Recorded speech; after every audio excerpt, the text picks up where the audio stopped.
අපි එදිනෙදා දෛනික ජීවිතයේදී නිතර භාවිතා කරන නමුත් සමහර වෙලාවට අපි කියන්නේ අපිට හිතට එන ඉංග්‍රීසි වචනේ.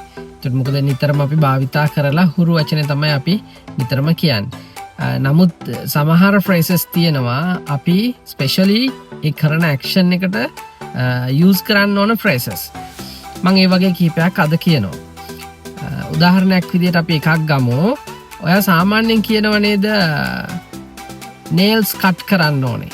නැත්තම් cut your nails ඔයාගේ නියපොතු කපන්න. අපි ඕක නිතරමට ඇහිලා තියෙනවා. අපි කියන්නේ cut your nails.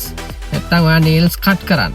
හැබැයි මේක හරි phrase එක හරි verb එක තමයි මෙතනට use කරන්න ඕන. clip your nails. ඔයාගේ නියපොතු කපන්න. Hey baby, clip your nails. බබා ඔයා නියපොතු කපන්න. You should clip your nails. ඔයා නියපොතු කපන්න ඕනේ. මෙන්න මේ වගේ ඒක අපිට භාවිතා කරන්න පුළුවන්. අපි තව එකක් ගමුකෝ. නිතර ඔය ළමයින්ට හැමෝටම අවශ්‍ය වෙනවා සැලෝන් එකකට ගිහිල්ලා කොණ්ඩේ කපන්න. අපි කොණ්ඩේ කපනකොටත් මට නිතරම ඇහිලා තියෙනවා භාවිතා කරනවා cut your hair.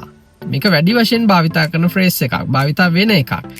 නමුත් මේකට නිවැරදි භාවිතය තමයි දැන් සාමාන්‍ය පිරිමි ළමයෙක් ඉස්කෝලේ යන ළමයෙක් වගේ නම් කොණ්ඩේ කපන්නේ අපි ඒක කොටට කපන්නේ නැහැ. කොටට කපන්න තු සාමාන්‍යයෙන් පොඩ්ඩක් කොණ්ඩේ අඩු කරනවට අපි කියනවා trim your hair. I want to trim my hair. Can I have a hair trim?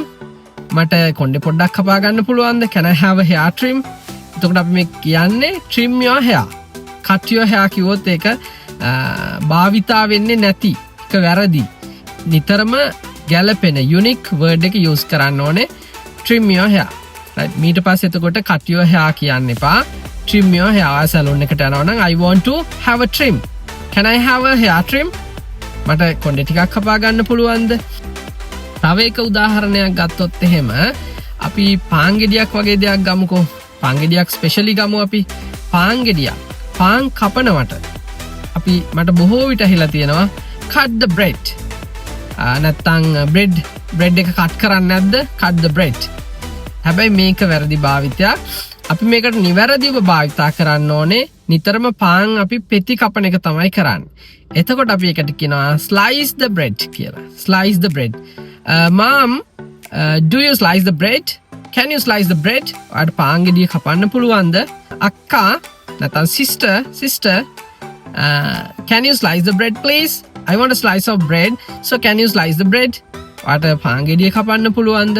මෙන්න මේ වගේ දේවල් නිවැරදිව භාවිතා කරන එකට අපි දෛනිකව චුට්ට ඉංග්‍රීසි ඉගෙන ගන්න පුළුවන්. එතකොට අපි දන්නේම නැතුව ඉංග්‍රීසි හදාගන්න. විශේෂයෙන් ඉංග්‍රීසි ඉගෙන ගන්න කියලා එකට අර අපි කියන්නේ බැහැලා වැඩ කරනවට වඩා දෛනිකව අපිට එදිනෙදා වැඩ කරන අතරතුර පුංචි දේවල් නිවැරදිව අපි හදා ගන්නවා නම් එකතු කර ගන්නවා නම් ඒ තමයි English improve කරනවා කියන්නේ. අපි කියන්නේ speaking English. We should have an ability to speak in English very well. If you want to do it, අපි එක කරන්න නම් daily the best way to learn English is gathering sentence patterns in day-to-day lives. right? දිනපතා අපි ඉංග්‍රීසි භාවිතය තමයි ඒක කරන්න ඕන දේ. එහෙනම් ඔයාලත් මේක හදලා අලුත් වාක්‍ය එකතු කරලා බලන්න. විශේෂ දෙයක් තියෙනවා නම් කමෙන්ට් එකක් දාන්නත් පුළුවන්. right? Goodbye.